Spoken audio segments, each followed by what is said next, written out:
नमस्कार। रोहतास के स्वास्थ्य महकमे में कुछ माहों से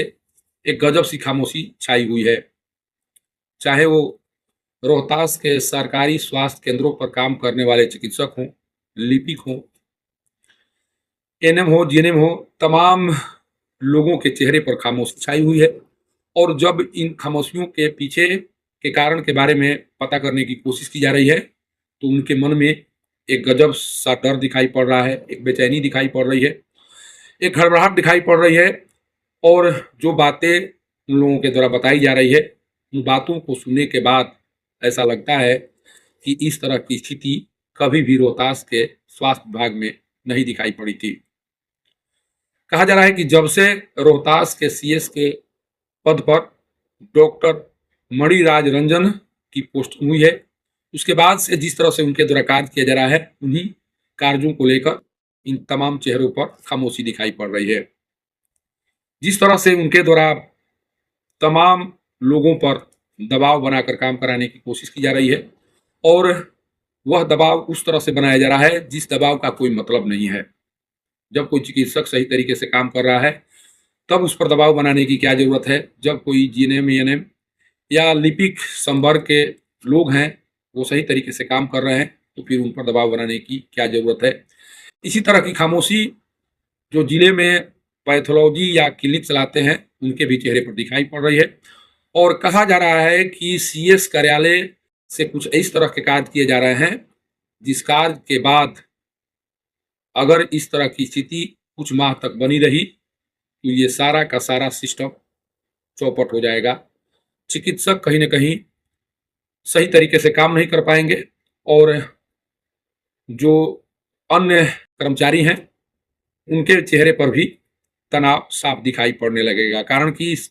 डर को, इस बेचैनी को, इस घबराहट को दूर करने का प्रयास नहीं किया गया, तो बहुत दिनों तक इस तरह की स्थिति का सामना उनके स्तर से नहीं किया जा सकेगा।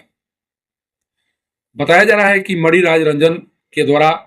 अपने साथ कुछ ऐसे लोगों को लेकर काम करने का प्रयास किया जा रहा है, जिन लोगों के द्वारा कहीं न कहीं गलत तरीके से इन तमाम लोगों पर दबाव बनाया जा रहा है। दबाव बनाकर कहीं न कहीं अपना मकसद पूरा कराने की कोशिश की जा रही है, और जो लोग इन लोगों के मकसद के अनुसार काम नहीं कर पा रहे हैं, उन पर कार्रवाई कर दी जा रही है, उन्हें तरह तरह से प्रताड़ित किया जा रहा है। और इन्हीं सब कारणों से स्वास्थ्य विभाग में पूरी तरह से खामोशी छाई हुई है।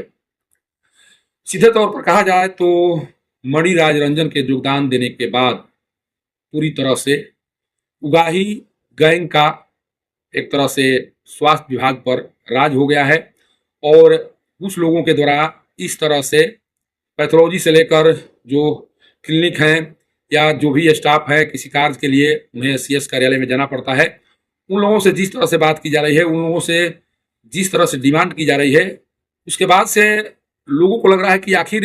इन डिमांडों को पूरा वो कैसे कर पाएंगे, किस तरह से वो इन डिमांडों को दरकिनार करें। अगर दरकिनार करते हैं तो उन पर कार्रवाई हो जाती है, और जब कार्रवाई होगी तो उन्हें कई तरह की स्थितियों का सामना करना पड़ेगा। और अगर जो डिमांड है उसे मान लिया जाता है तो भी परेशानी बढ़ेगी। वो इस दुविधा में है कि उस दुविधा को न तो किसी वरीय अधिकारी को बता पा रहे हैं, और न ही इसका कोई समाधान उन्हें भविष्य में नजर नहीं आ रहा है। स्वास्थ्य विभाग में एक लिपिक के बारे में अक्सर इस तरह के आरोप लगाए जाते रहे हैं कि उस लिपिक के द्वारा किसी न किसी तरीके से सीएस कार्यालय में रहने का जुगाड़ लगा ही लिया जाता है, और करीब 15 सालों से जुगाड़ तकनीक का सहारा लेकर वह लिपिक सीएस कार्यालय में जमा हुआ है। और उसके सीएस कार्यालय में रहने का खामियाजा इस कार्यालय को कई बार भुगतना पड़ा है। कई सीएस पर विजिलेंस विभाग की कार्रवाई हो चुकी है, लिपिक भी विजिलेंस विभाग के हाथे चढ़ चुके हैं। इसके बाद में भी आज तक उस लिपिक के कार्यों को समझने का प्रयास किसी के द्वारा नहीं किया गया। डीएम धर्मेंद्र कुमार थे, उनके द्वारा जब इस बात की जानकारी ली गई कि आखिर इस तरह के कार्य सीएस ऑफिस में बार बार क्यों हो रहे हैं, तब उन्हें पता चला कि किस तरह से इस लिपिक के द्वारा सीएस ऑफिस को किसी न किसी तरह से बर्बाद करने के लिए कार्य किया जा रहा है। और कहीं न कहीं ये जितनी कार्रवाइयाँ हो रही हैं, उनमें इस लिपिक का हाथ जरूर है। तभी उनके द्वारा सीएस को निर्देशित करके उस लिपि का स्थानांतरण यहाँ से कराया गया था। लेकिन जैसे ही डीएम धर्मेंद्र कुमार का यहाँ से स्थानांतरण हुआ, उसके बाद फिर किसी न किसी तरीके से वह लिपि इसी कार्यालय में आकर जमा हुआ है। जिस तरह से अभी पैथोलॉजी और क्लिनिकल निबंधन को लेकर मामले सामने आए हैं, उनमें भी कहा जा रहा है कि बड़े पैमाने पर सौदेबाजी शुरू हो चुकी है और उन्हीं लोगों को या तो निबंधन जारी किया जा रहा है या फिर उन्हीं पैथोलॉजी या क्लिनिकल सेंटर का रिन्यूअल किया जा रहा है, जिनके द्वारा सीएस ऑफिस के डिमांडों को पूरा किया जा रहा है। ये प्रक्रिया जो स्वास्थ्य विभाग को पूरी तरह से बर्बाद करने के लिए काफ़ी है, लेकिन इन तमाम प्रक्रियाओं पर अभी तक किसी के द्वारा रोक लगाने की कोशिश नहीं की गई। सोचिए कि अभी तक किसी सीएस के द्वारा अपना व्यक्तिगत बॉडीगार्ड लेकर यहाँ पर काम करते हुए नहीं देखा गया। कोई भी सीएस यहाँ पर रहे, उनके स्तर से अपना पर्सनल बॉडीगार्ड रखकर यहाँ पर दिखाने की कोशिश नहीं की गई। जो भी सीएस आए, उनके द्वारा कार्यालय से लेकर स्वास्थ्य विभाग के तमाम संस्थानों पर केवल स्वास्थ्य विभाग में कार्यरत कर्मी ही उनके साथ नजर आते थे। लेकिन अब इनके आने के साथ ही एक व्यक्ति जो उनका निजी बॉडीगार्ड बताया जाता है, वो हर पल उनके साथ किसी भी निरीक्षण या सीएस ऑफिस में कार्यालय में कार्य करने के दौरान उनके इर्द गिर्द मंडराते रहता है। और कहा जाता है कि इसी बॉडीगार्ड और उस लिपिक के माध्यम से पूरी तरह से रोहतास में वसूली गैंग का एक रैकेट शुरू हो चुका है और उस रैकेट के द्वारा इस तरह से भाया दोहन किया जा रहा है, इस तरह से कार्य किया जा रहा है, जिस कार्य के बाद से एक बार फिर से चर्चा होने लगी है कि कहीं न कहीं विजिलेंस विभाग की कार्रवाई सीएस कार्यालय पर जरूर होगी। कारण कि जिस तरह से खुले तौर पर वसूली का कार्य कराया जा रहा है, जिस तरह से खुले तौर पर लोगों से डिमांड किए जा रहे हैं, उन डिमांडों को देखने के बाद कोई भी व्यक्ति यह कहते हुए नजर आ रहा है, खासकर जो स्वास्थ्य विभाग में काम करने वाले कर्मचारी हैं, लिपिक हैं या अन्य लोग हैं, उनके द्वारा एक बात कही जा रही है कि कहीं न कहीं अब एक बार फिर सीएस कार्यालय पर इस तरह की कार्रवाई की जरूरत है और जब तक से इस तरह की कार्रवाई नहीं होगी तब तक से सीएस कार्यालय की स्थिति सुधरने वाली नहीं है। मुझे लगता है कि यहाँ पर डीएम है, डीएम के स्तर से भी स्वास्थ्य विभाग की स्थिति को जानने का प्रयास नहीं किया जा रहा है, क्योंकि जब से डीएम के द्वारा योगदान दिया गया है अभी तक न तो उनके स्तर से सदर अस्पताल का निरीक्षण किया गया है, न ही किसी कार्यालय का निरीक्षण किया गया है। और इसीलिए लोगों को लगता है कि जब डीएम के स्तर से इस तरह का कार्य नहीं किया जा रहा है तो उनके द्वारा कैसे पता किया जाएगा कि रोहतास के स्वास्थ्य विभाग में आखिर चल क्या रहा है। डीएम धर्मेंद्र कुमार के जाने के बाद जब डीएम नवीन कुमार की यहाँ पोस्टिंग हुई, उसके बाद उस लिपिक के बारे में जब उन्हें जानकारी लगी, तब उनके स्तर से जो निदेशक प्रमुख हैं स्वास्थ्य विभाग के, उनको अनुशंसा किया गया इस लिपि को हटाने के लिए। इस लिपिक के बारे में जब लोक जन शिकायत में मामला गया, वहां से भी इस लिपि पर कार्रवाई करने की अनुशंसा की गई और इन तमाम अनुशंसाओं के बाद निदेशक प्रमुख के द्वारा वहां से इस लिपि पर कार्रवाई करके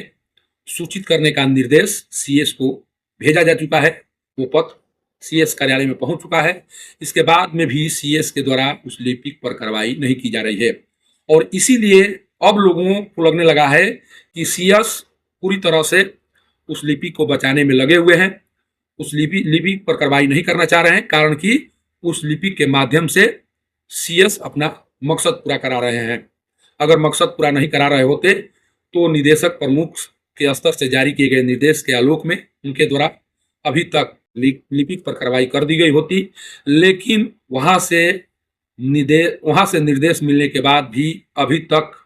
सीएस के द्वारा उस निर्देश पर कुंडली मारकर बैठने का काम किया गया है। अभी तक उस फाइल को मंगाकर उनके द्वारा देखने का भी प्रयास नहीं किया गया है कि निदेशक प्रमुख के स्तर से किस तरह का निर्देश आया है और किस तरह के आरोप उस लिपि पर लगाए गए हैं। आखिर डॉक्टर मणिराज रंजन किस तरह का मैसेज रोहतास के स्वास्थ्य विभाग में देने की कोशिश कर रहे हैं, उनके द्वारा निदेशक प्रमुख के निर्देशों का पालन क्यों नहीं किया जा रहा है। अगर नहीं पालन किया जा रहा है तो लोग इस तरह की जो चर्चा कर रहे हैं उसमें कहीं न कहीं दम दिखाई पड़ रहा है। अगर दम नहीं होता तो शायद निर्देश प्राप्त होने के कुछ ही घंटों बाद उनके द्वारा लिपिक पर कार्रवाई कर दी गई होती, लेकिन अभी तक लिपिक पर कार्रवाई नहीं होना ये साफ दिखाता है कि मणिराज रंजन चाह रहे हैं कि इस लिपि के माध्यम से जो मैं रोहतास में करना चाह रहा हूँ वो करता रहूँ। यह लिपिक यहाँ से स्थानांतरित हो जाएगा या इस पर कार्रवाई हो जाएगी तो मेरा मकसद कैसे पूरा हो पाएगा। इन तमाम बातों को जानने और समझने के बाद उनके द्वारा निदेशक प्रमुख के आदेश का भी कहीं न कहीं अवहेलना किया जा रहा है। जब इस तरह के कार्य किसी जिले के स्वास्थ्य विभाग के वरीय अधिकारी करने लगते हैं, तब एकमात्र उम्मीद जिला के जिलाधिकारी से होती है और शायद अब अंतिम उम्मीद जो भी लोग सीएस कार्यालय के लिपिक या उनके निजी बॉडीगार्ड के कार्यों से त्रस्त हैं, वो चाहते हैं कि डीएम इस पूरे मामले की जांच कराएं, समझने का प्रयास करें कि स्वास्थ्य विभाग में क्या कुछ चल रहा है। लोगों को डर सता रहा है कि मेरे स्तर से कोई अगर शिकायत की गई तो मेरे ऊपर कार्रवाई कर दी जाएगी, इसीलिए लोगों के द्वारा कोई शिकायत नहीं की जा रही है। लेकिन जो मन में खौफ है, जो डर है, वो कहीं न कहीं किसी न किसी माध्यम से शेयर करने की कोशिश करते हैं और उनकी कोशिश होती है कि इन तमाम बातों को किसी तरह से रोहतास जिले की जिलाधिकारी पूजिता सिंह तक पहुंचाया जा सके। इस खबर के माध्यम से मैं जिलाधिकारी को यह बताने की कोशिश कर रहा हूं कि कम से कम विभाग की स्थिति को समझने का प्रयास एक बार जरूर आपके स्तर से किया जाना चाहिए। लोगों से बात करना चाहिए, एक एक लोगों को बुलाकर समझने का प्रयास करना चाहिए कि क्या चल रहा है, क्या वाकई में जो सीएस पर आरोप लगाए जा रहे हैं वो गलत है या सही है। इन तमाम बातों को समझने का प्रयास उनके द्वारा किया जाना चाहिए और इन बातों को भी समझने का उनके द्वारा प्रयास किया जाना चाहिए कि आखिर एक लिपिक बहुत दिनों से क्यों यहाँ पर डटा हुआ है, उसके इस सीएस कार्यालय में बहुत दिनों से डटे रहने का राज क्या है, आखिर क्यों सीएस कार्यालय पर ही बार बार विजिलेंस विभाग की कार्रवाई होती है।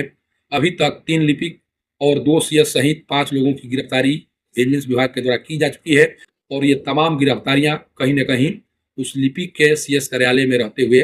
की गई हैं। तो कहीं न कहीं शक की सुई उस लिपिक की ओर जरूर इशारा करती है और शायद इस इशारा को यहाँ के डीएम को भी समझने की जरूरत है। अगर डीएम इन तमाम स्थितियों को समझने का प्रयास नहीं करेंगी तो ये तय मानिए कि आज नहीं तो कल स्वास्थ्य विभाग की जो स्थिति होगी उस स्थिति को बचाने के लिए बड़े पैमाने पर कार्रवाई करने की जरूरत पड़ेगी और जब उस तरह की स्थिति आएगी तब स्वास्थ्य विभाग पूरी तरह से चरमराया हुआ नजर आने लगेगा और उस स्थिति में जाने के बाद स्वास्थ्य विभाग को फिर से वापस लाने में बहुत बड़ी परेशानियों का सामना करना पड़ेगा। सासाराम से पब्लिक न्यूज के लिए सत्येंद्र चौबे की